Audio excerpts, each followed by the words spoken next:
The following is a special presentation of the PDF Sports Network.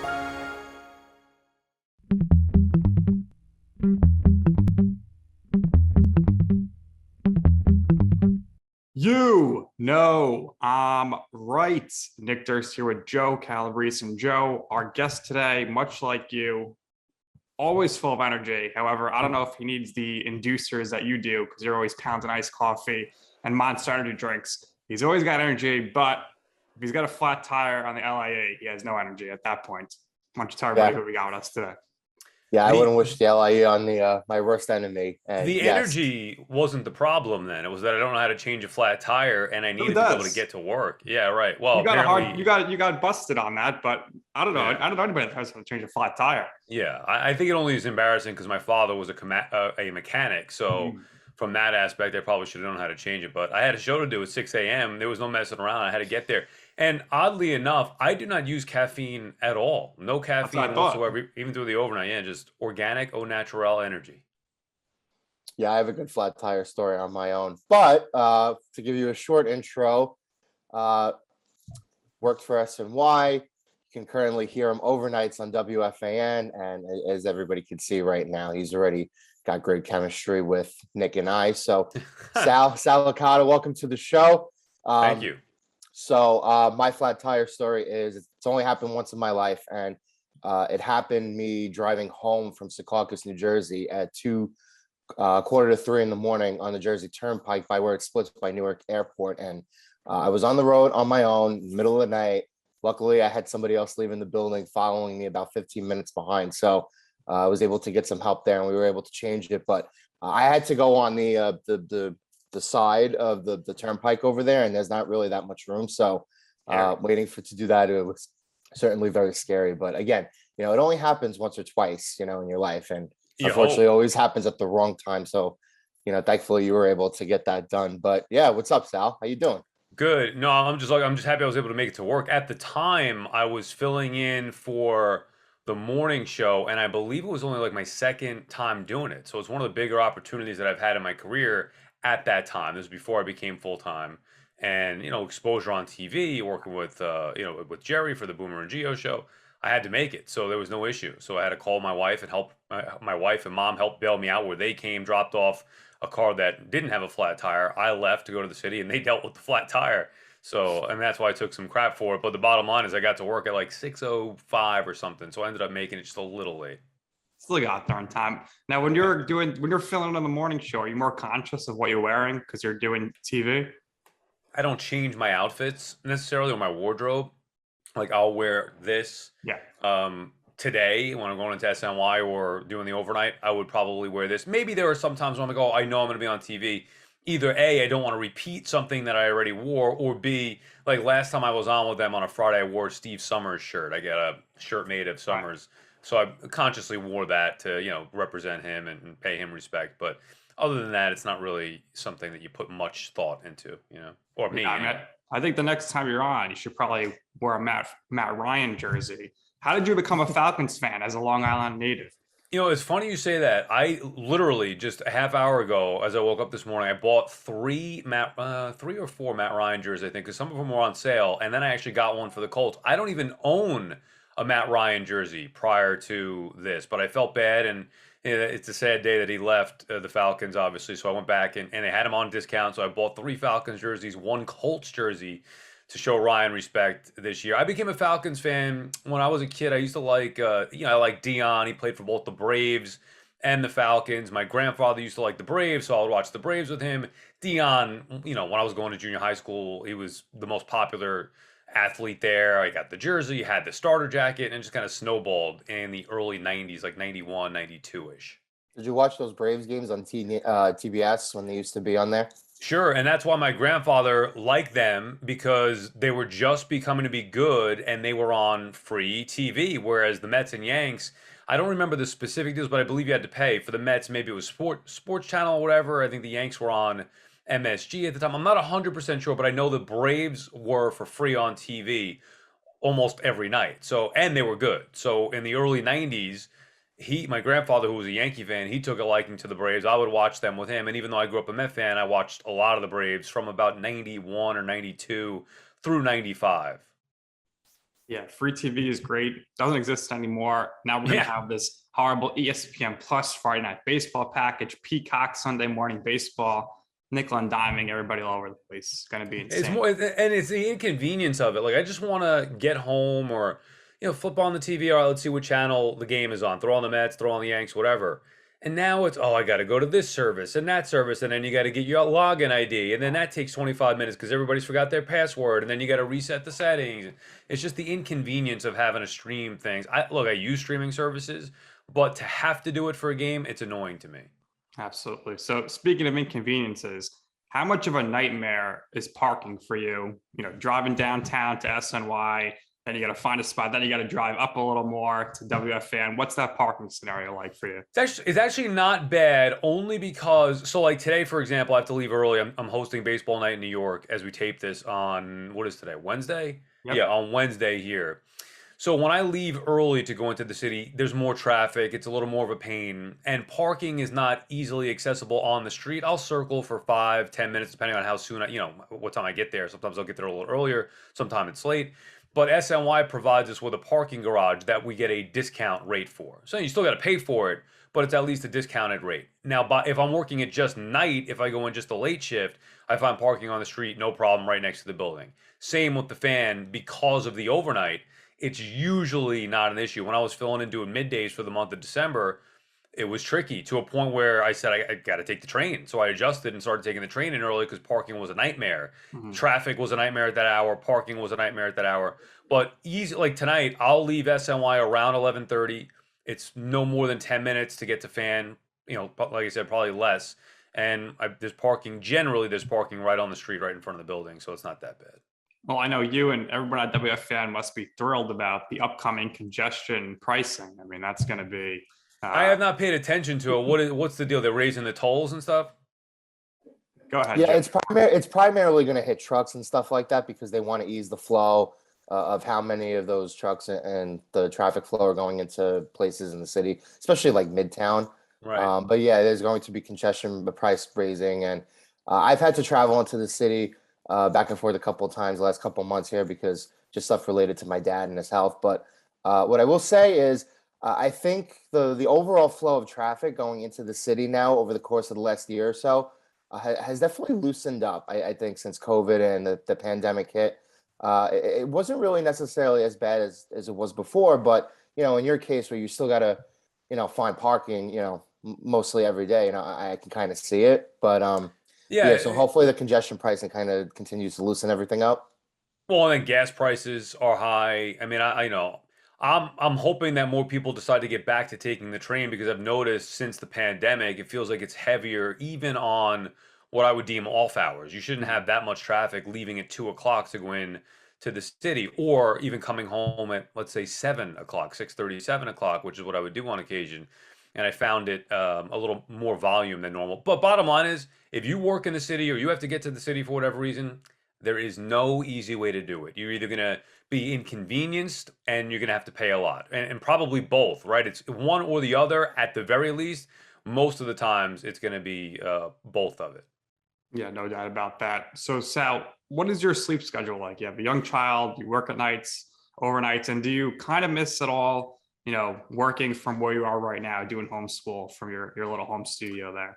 A good question. Well, first, the sleep thing. I'm still trying to get acclimated to that. For the most part, I would say my sleep schedule now. I was off this morning because I had some stuff going on yesterday I had to take care of. So I normally sleep. If I do a radio show from home, I'm done at 5 a.m. and I'll go upstairs and try to fall asleep by the time that happens, maybe 5:30 or so. So I would say roughly, and if I'm working in the city, by the time I get home at 6 o'clock. So roughly between 5:30, 6 is when I fall asleep, and I'll wake up roughly between 12 and 1. Sometimes 11:30. Usually I'd say after 12, I try to set the alarm for after 12. So I'll try to get 6 hours there, and then I just go about the day. Today I was earlier, like I said, because I was off last night, so I went to sleep earlier, woke up earlier. But now I have a long day ahead. I got to do SNY, 2 shows, and then the overnight, and then come home, and I'll go to sleep, tomorrow at 6 a.m. and wake up, whatever. I have some stuff to do, but generally that's the sleep pattern. What was the other question?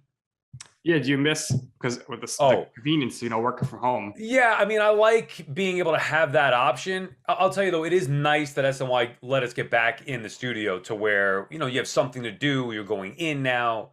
You kind of feel, like you have a place to go. Now, do I like walking downstairs and doing a show right from here, getting paid the same amount of money to work from home and walk upstairs and be done, not having to put a suit on, not having to drive an hour in?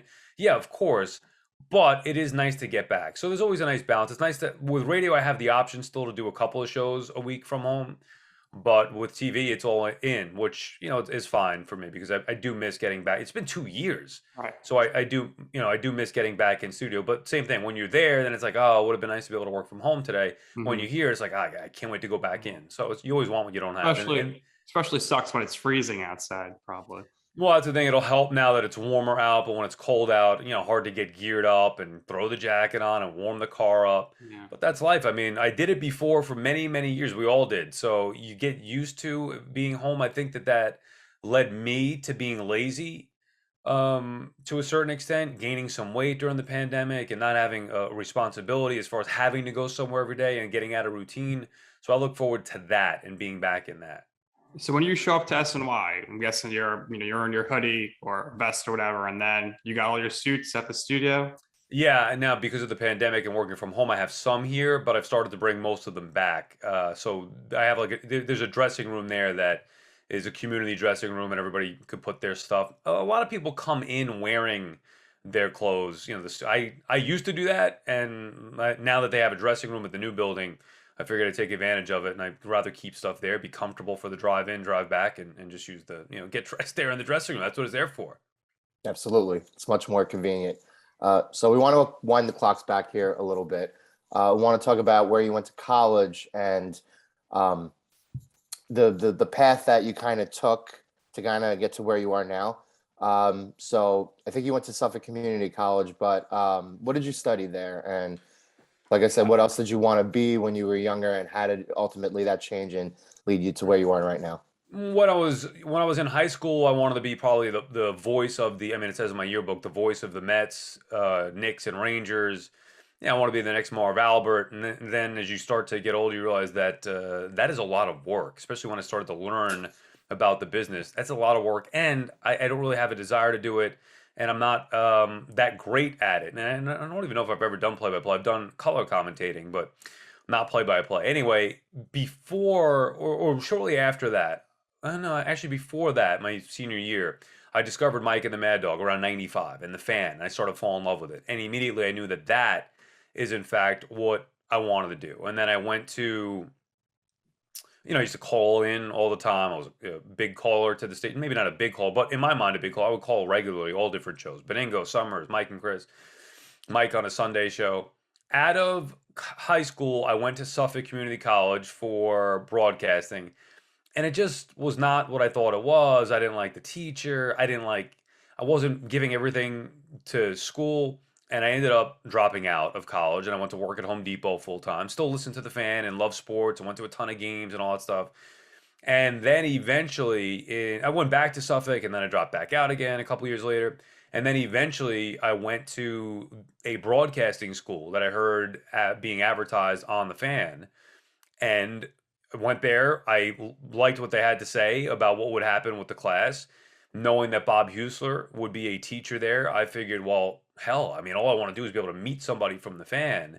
So if I could go meet Bob Husler and maybe, get to know him a little bit, maybe I could get into the fan. And that's exactly what happened. He was a teacher there. I met him. We, he, I think, noticed me because I would wear Falcons jerseys, and I was a nutjob Falcon fan. Remember, Vic was popular at the time. And one thing led to another. And it wasn't just me, but I mean, he got me an internship or the opportunity to interview for an internship. And then Eddie Schizzeri called my house. I was like, the Eddie Schizzeri? And he wanted me to come in for an interview. And my first day there, I think it was my first ever day working there, or was my first day as an intern. Either an intern or my interview was the first day after the Super Bowl, Bucks Raiders in January of 2003, following the 2002 season. So I got the internship in 2003 and worked my way up. You're a part-timer, you do whatever they ask you to do as an intern. Part-time, you learn how to cut the tape up, run the board, produce a little bit, screen calls, all those different things. And then eventually, like I said, over the years, I probably got my first on-air opportunity to host in 2006, and then not again until 2010. And there's a long story in between there, but that's how I got started, 2003, as an intern after going to a broadcasting school and meeting Bob Usler. Nick was also an intern at WFAN. Yes. Nick, how does that sound? Does that all sound very familiar to you? Sounds very, very familiar. What years, Nick? I was there the fall of 2012. So it'll be 10 years this year. So I don't think I was there at the time. I left. I got fired in 2010, which was just a long, boring, stupid story. I know it's, oh, he got fired. What did he do? It was really something that was just a miscommunication. Anyway, in 2013, I believe, so right after you, Nick, I reached out to. Now, in between there, I was still doing SNY. I got fired from the fan. And that 2 weeks after I got fired from the fan, I started SNY. Thankfully, they gave me an opportunity. And that's actually an interesting story. I was walking. Eddie Erickson, who I used to work with at FAN, we had planned to go to a movie premiere, Grown Ups, in the city because he got, great, exactly. Sandler movie, I'm in. So he got these tickets and premiere pass. So even though I got fired, he obviously took me with him. Walking back to the train after seeing that, while I'm fired now with no job, I walk past the SNY studios and see Chris Carlin, my old colleague, in the studios. And I'm waving to him through the window. If you remember, SNY used to be on the city streets. Yep. And I'm waving to him, and he waves me in to come in. So I'm like, right in the middle of loudmouths? Yeah, right. It was after hours, and he might have been sitting there prepping for Mets or something like that. That's pregame. Right. So he was probably prepping for that because obviously he wasn't on the air. He was waving me in. Waved me in, brought me around. I started to meet some people, and the next thing I knew, I had an opportunity to interview. Within 2 weeks, I was scheduled to do some on-air shifts. And they gave me a tryout. Obviously, it's not going to guarantee anything, but they had like 3 shows. And I've been there. I've been on the schedule ever since 2010. Then after that, I started doing some radio shows in Florida from my apartment in the city. So I got my way back into radio. Sid Rosenberg helped me get in there. And I would do shows remotely from my apartment in the city on weekends. And then I emailed Fan and said, hey, I've grown as a person. I've grown as a broadcaster. I'd love the opportunity to come back. And Mark Chernoff took me back. Then I left to go to WOR for more opportunity. And then I came back to Fan in like 2018. And now I've been there ever since. So I forget what the exact question was, but it wasn't just a straight, clear path. There were some comings and goings. I got fired. I went to SNY. I did the radio in Florida. I came back to Fan. I left Fan on my own volition and then came back again. So it's been and then finally getting full time back in November. So it's been a long, I don't know if I would say crazy journey, but it's been a long, maybe unique journey would be the way to put it. Yeah, I mean, that's the way. Oh, we were talking about you interning, right? So I'm sorry, I went off on me. You interned there in 2012. Oh, the whole podcast is about you, so that's not necessarily No worries. Nobody. Yeah, I interned there in 2012. Worked a bunch of different shifts. But the thing that really amazed me, and I want to ask you after I tell you this, because I want to know, like, when you first started interning there, were you starstruck at all, or did you approach people? Because for me, I'm sitting there my first day. I got Minko come over to introduce himself to me. I'm working with Jerry in the mornings and Karin at that time, which was a little intimidating, to kind of get his energy. And then I'm, working all these different shifts. So to me, it was like, wow, what an experience at first. But how did you, make the most of your experience there? I used to intern before that at a show called Crossing Over with John Edward. He was like a psychic show or whatever. Meeting, yeah. Now, the reason I bring that up is it was in the same building as the Fan. So that was my first internship, and I was just excited to be working in the same building as the Fan, which was downstairs in Astoria. And they used to let me sometimes, if mail got misplaced, I would go downstairs and bring the mail down there and see the Fan studios, and I was in awe and just couldn't wait to be able to get in there if I ever could.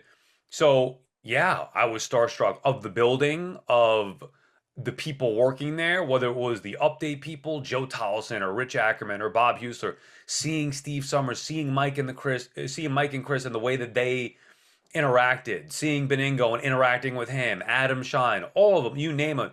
To be there for me meant the world. I didn't care about the hours. I don't care about the pay. It meant the world to be there in that building, especially being that it was in Astoria. I've been at both. Astoria was a little more special. I know you didn't experience that because we had moved by then, but yeah, I was in awe, starstruck of all of it. And then eventually you become part of it. And that's all that I've ever wanted. So we've asked this basically to every guy we've had on who's worked at the fan. I have to ask you, personally speaking, were you a Mike Dog or were you a Mad Dog guy? And do you have any specific stories with either of them that can kind of corroborate that? Yeah, now I worked with them closely. I mean, on their show, I was there, Yeah. their final shows together. I was there during the breakup. As a listener, Mad Dog was always my favorite. I was drawn to his personality, his energy, his wackiness. Now I loved Mike too, and I obviously have great respect for what Mike has accomplished in his career and working with him and individually. But I was always a fan of Dog from a listener's standpoint, more so than anybody else on the station. Dog and Sid Rosenberg were my two favorites. Mike, though, took a liking to me personally when we were there and believed in me. And I think he was a big reason why I got an on-air opportunity. And then when Dog left, I was a part of Mike's show. He would have me do the Sal special, which were picks, football picks on a Friday. I did the over-unders with Mike. I mean, even thinking back to that now, how insane that is. Nobody did that but me. Dog left. Mike then had me do over-unders with him. No, that was like the biggest deal. It still may be one of the greatest things, even though I've had a nice career now on my own. I mean, doing football over-unders with Mike, holy crap. So, and then just the experiences. Mike's the type of guy that if I said, oh, I'm going on a date tomorrow night, or even just Thanksgiving holiday, he comes in and peels out a couple of hundreds and gives us a Thanksgiving bonus.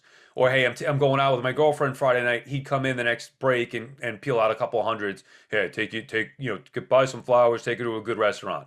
He's taken us on, he got me tickets to the Super Bowl, private planes. Wow. Dog is great in a different aspect. I babysat for his kids once. He paid me like $500 to babysit for his kid. That was bizarre, but I mean, he set the bar pretty low. Didn't he? Like, he burned his kid in a bathtub once. Yeah, I know. He told that story about that. But yeah, he set the bar. He set the bar with those kid stories. I was okay, helping the kids out, being a babysitter for him. So Dog would be the type of guy though that if I went to, he needed wheat thins from the machine, he'd go back and get wheat thins, and he'd ask me for $1. So Mike was always giving the money out, and Dog was not necessarily as as accommodating as Mike was in that spot. But both great guys. I never had an issue with either of them. Yeah, now we got Mike's podcast coming back soon, so debuting soon from over here. So looking forward to that. Now, with you kind of touched it earlier, but you joined SNY in 2010. You told us how the opportunity came about, but prior to that, would you ever consider doing TV, or are you always with the I want to do radio mindset?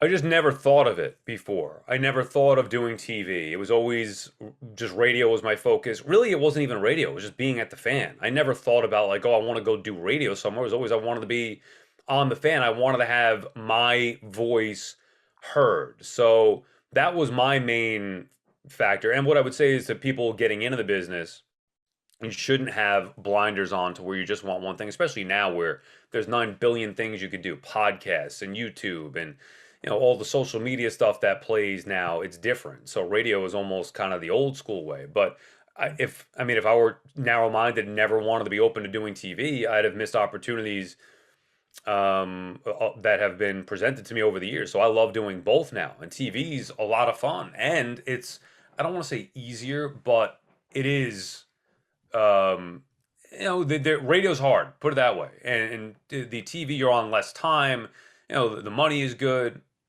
There are challenges in radio that are not there in TV. So I love doing both, but I never dreamt about getting into TV. It was always radio.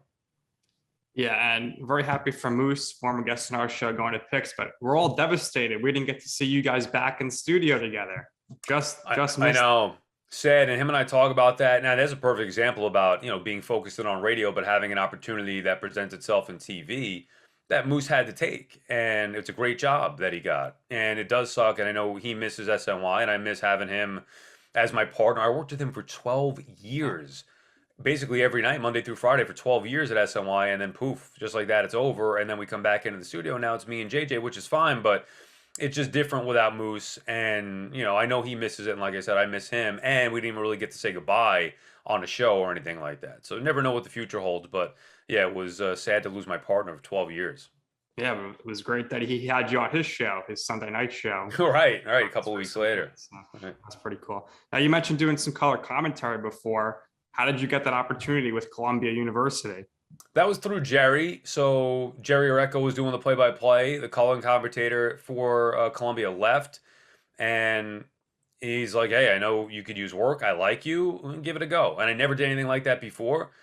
I did it, and we ended up doing that for almost 10 years. I did the football for 10 years. Jerry did it before I did, but then he left before I ended up leaving. I did some games then at the end with Lance Meadow and stuff like that. But and I did basketball with Jerry for a while too, which was fun. Maybe did that 5 or 6 years. It was a lot of fun traveling with Jerry on the road, driving up to games and wherever the schedule would take us around the Ivy League, and seeing all those campuses and watching the games. Columbia had some success in basketball and football toward the end.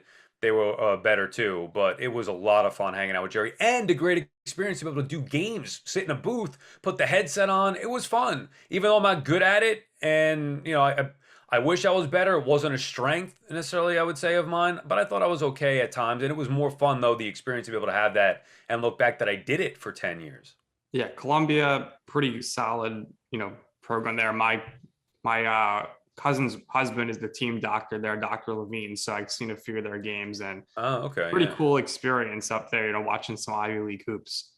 Yeah, no problem. Ivy League hoops could be very good. Now Columbia hasn't been there in a while since Kyle Smith left, where he's now the coach of, I think, Washington State. He went to San Francisco Dons, now Washington State, and he was great. And he was great with Columbia. They won the CBI, which is one of the lesser tournaments, but still being able to get in there and win the whole thing, that was a great experience. So Columbia's, I like the Ivy League myself now. I mean, before I started working there, who the hell knew? Right. But I love it. I love the football there, and I love the hoops there as well. Yeah, and you mentioned Lance Meadow. Meadow was also a former guest of ours, and we got to pick his brain a little bit, and a lot of intricacies of doing broadcasting and stuff like that, because he's got his sheets out there. There's a lot of prep work, a lot of extra stuff that you have to do in the in-betweens during your weekly schedule. So very, very difficult. You mentioned previously, before, you want to be the voice of the Mets. While you weren't necessarily the voice of the Mets, you got to host shows for WOR when it was a Mets station. So how was that experience like? It was good. More than anything else, it taught me how to become a better talk show host, because I'm doing shows. I was on most of the time during Met off days, and it would be 3 hours, 6 p.m. to 9 p.m. by myself on a non-sports station. So it was very challenging to come up with a way to be entertaining. There weren't many callers. At times we had callers, but it wasn't a lot.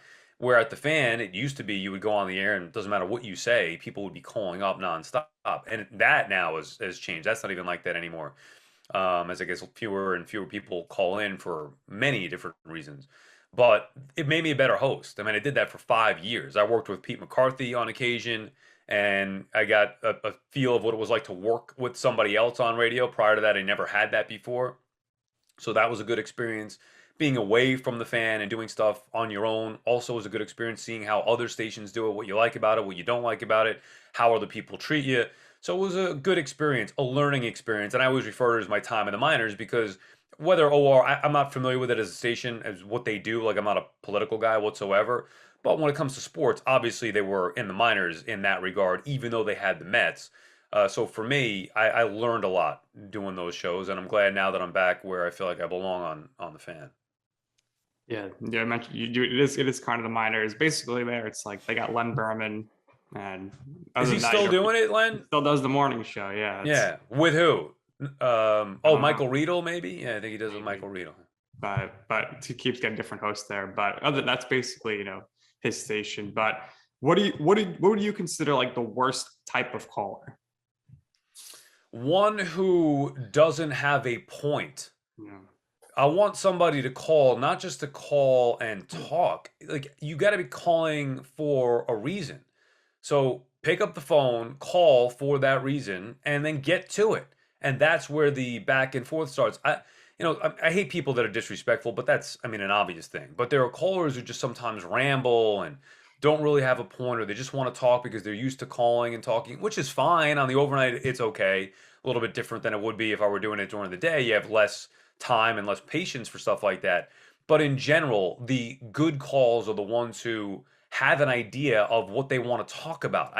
This is bothering me, whatever it may be. Randall with the Knicks, or the Yankees not making any moves, something that or if you're happy about something, hey, I love the Max Scherzer signing and he looked great, DeGrom looked great. Just have a point and get to it. So if you don't do that, those are the calls that tend to be a little bit boring.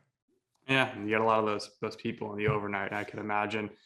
Obviously, you mentioned you coming back to the fan. So how did it go in that experience? You talking to turn off and just like, give me a chance here, let me come back. And ultimately, how did we know, people left. How did you end up getting the full-time role overnight? Well, like I said, I left, and then, I got fired, came back, and then left and came back. And both times I just basically asked Mark for another opportunity, and he was very open to it. The first time coming back was obviously a little more challenging because I had been fired before that, but it wasn't even really a problem. He said, all right, yeah, we'll have you in. And after the email back and forth, they met with me and we talked about certain things, and then that was it. The second time after OR, he took me right back right away, and I was basically put on the schedule a couple weeks later, and that was it. How I got the overnights, I think just from years of doing a good job of filling in, and when I was on hosting and making a name for myself a little bit, and then right place, right time. Now I knew that eventually some of those guys were going to retire, Summers, Beningo, Mike, and there would be some openings. So you have to hope to be in the right place, right time, do a good enough job to where you can get that opportunity, and then hope that you get a little lucky as well. Hope that somebody gives you that chance, and that's kind of what happened. It was a perfect storm where I was back for a couple years doing a good job filling in. I worked my way up the ranks there, and multiple openings popped up, and they were looking to hire people, and luckily I was one of the guys that got hired. Yeah, absolutely. You've been great so far. For you personally, I think I know what you're feeling, but do you have more fun doing the solo shows or when you're filling in doing a show with a second person? They're different. I mean, it's always fun working with somebody else. I feel like that's how sports talk radio is supposed to be. But I've really gotten in a nice rhythm doing the shows on my own, and it's different. If I'm filling in with Gio as I did a couple of weeks ago, it's his show, and I'm a very little part of his show because I am filling in. So I'm not Boomer. I'm not there. One of the guys on that show, although I filled in on the morning show enough now to where I feel comfortable with everybody there. It's not my show. I would have opened the show with what I wanted to talk about, not what he wants to talk about. Mhm. So you follow his lead.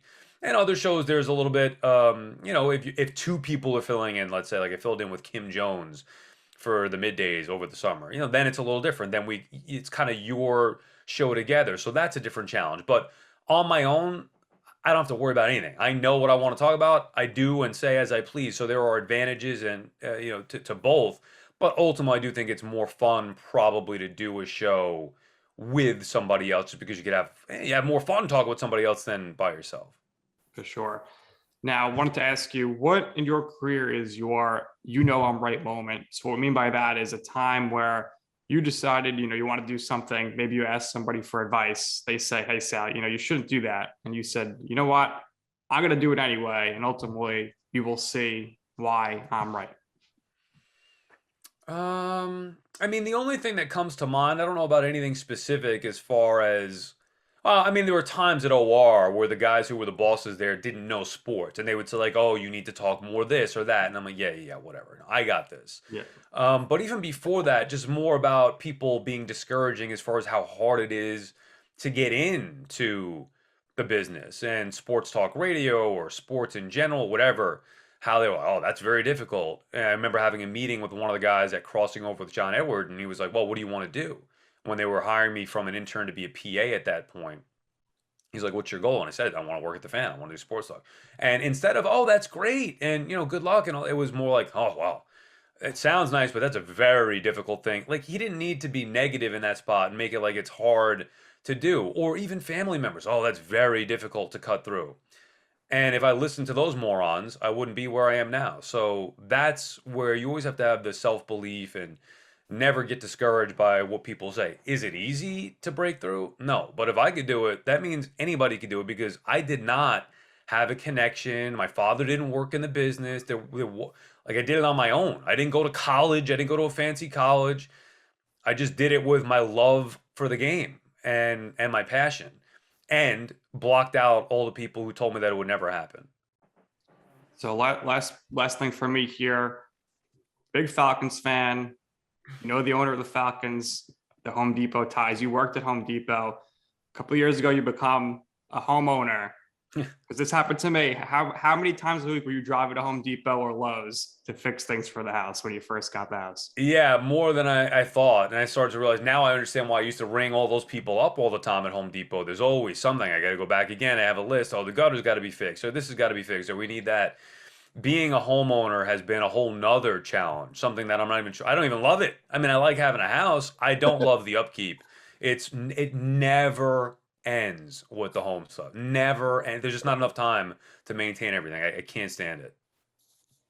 Yeah, so my partner over there, he's a married man. I'm still single, so don't have to worry too much about the house stuff yet. No, enjoy it while you can. Believe me. Thank you. I try to. So last question from me. You mentioned Kim Jones, and Kim is somebody that Nick and I really, really enjoy watching when she fills in. I think you need to have a certain type of it factor in order to really come back to WFAN and be in that spot to fill in. You want like the biggest personalities possible, but you also want like the best ties to New York. And I think it's partially some of the reasons why some of the shows or some of the combinations that they've tried to use over the course of the past couple of years to try to replace some of the people who have left have not worked. So luckily you came back. I think you're doing a terrific job. Is there anybody who currently works there who you would want to work with into the future? Or is there anybody who, you know, if Chernoff or somebody else comes up to you one day and says, you know, we really like you, maybe we move you from overnights and we give you a partner or give you a partner in general. Is there somebody that you would want to work with? The only person, or the first person that comes to mind, and it's not that I would only work with him, but the first person would be Moose. I think it's a natural. I mean, we've worked together on TV for 12 years. We have a great relationship. We both, not that we do exact style shows, he's different than I am with that stuff. And we each have different personalities, but I do think that the difference and our friendship and the fact that we worked together for 12 years, I think all of those things together would probably be a very good show. So he would be the first one. But like I said, I've worked with Kim. I would have no issues with that. I really, and I've been asked this before about do I have a preference? You know, I love working with Jerry Recco as well. Gio and I had a blast on the morning show. That was the first time we got a chance to do something together. So I've had fun working with the majority of people that I've done shows with. I don't really care, other than it's got to be somebody that can not drag me down. I need to be able to be myself 100% full bore, let me be me, and all that comes with it. And as long as that's the case, then I really don't have a problem. But yeah, I mean, if you, Moose, Gio, Jerry, any of those guys, and like I said, Moose and I always talked about doing a show together. We did one over the summer, which was a blast. We worked together for 12 years. So, you know, maybe an opportunity to do that would be fun.